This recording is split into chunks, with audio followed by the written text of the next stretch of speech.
Hi 507, this is summer of 22 and we are starting out 507. So we're going to be, as I said in other videos, using this master document so that you don't have to click through different Moodle pages to see when due dates are because most of y'all are in all three of my courses this summer. As you can see, it's a work in progress right now, but I am working on it. This screencast is going to be for 507 for the first assessment, assessment 9. I do want to bring your attention to this course is only 4 weeks long.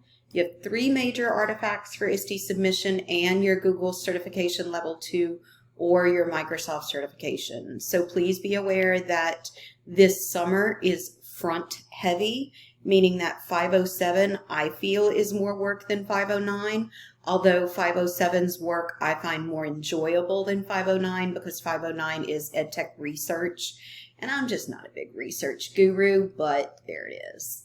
So the way we start on this assessment 9 is to look back at what y'all just finished in 503 on assessment 2. So you guys interviewed a tech leader at your school level and at your district level and really tried to fit the vision for your school and district is concerning technology, and you all did a very, very good job of that, and you all tied those to the ISTE standards. So in assessment 9, we are taking this a little bit further. We are going to look at the visions that you saw for your school and your district, and we are going to tie these. This is what we're really doing right here. We're tying them to the National Educational Technology Plan for the U.S., the State Technology Plan, and what the state calls the technology footprint of each district and school. So we are building on assessment 2 in assessment 9. Remember, when you are preparing these documents, talk to the reviewers. Say, in Artifact 2, on page 2, you can find that I interviewed these people.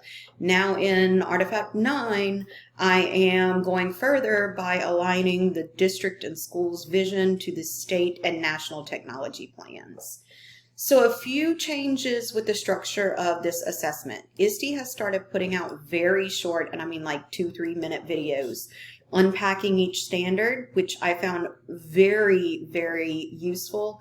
They're not out for every standard yet, but for the standards that they're out for, I'm going to be putting them in the front of assessments. Then you have some reading to do, and yes, it's long. The national plan is very long. Just, do your best. I break it down, the National Technology Plan, on the template with the goals that are in each technology plan, and I just want your thoughts on each of those goals.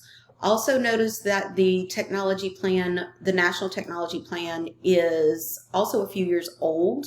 In June of this year, they are restructuring it. So I'm really excited for you guys to analyze this one and see if you come up with some of the changes that you would feel necessary for them to go into the next National Educational Technology Plan. The state plan is also quite old. The last update was in 2017, which y'all know in EdTech years, that is ancient.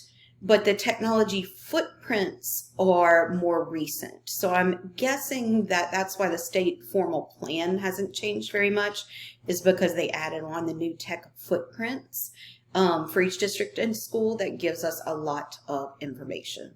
So after, and again, the template, y'all know I love my templates. After you read all of the plans, and I've broken them all down for you, and give me your thoughts on all of these things that I want you to look at. Then you are going to, and you can do this in teams if you're at the same school, I want you to talk to your school administration about what goals you have for the school.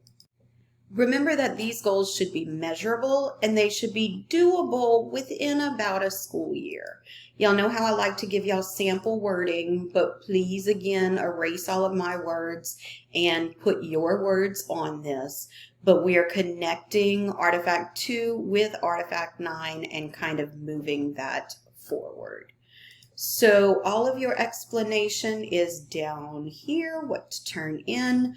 Of course, you are doing your self-assessments on these, And these self-assessments, although they may seem tedious right now, they're actually going to turn into your justification on how you meet the standards at the end when we put this all together for ISTE submission. So I hope this helps.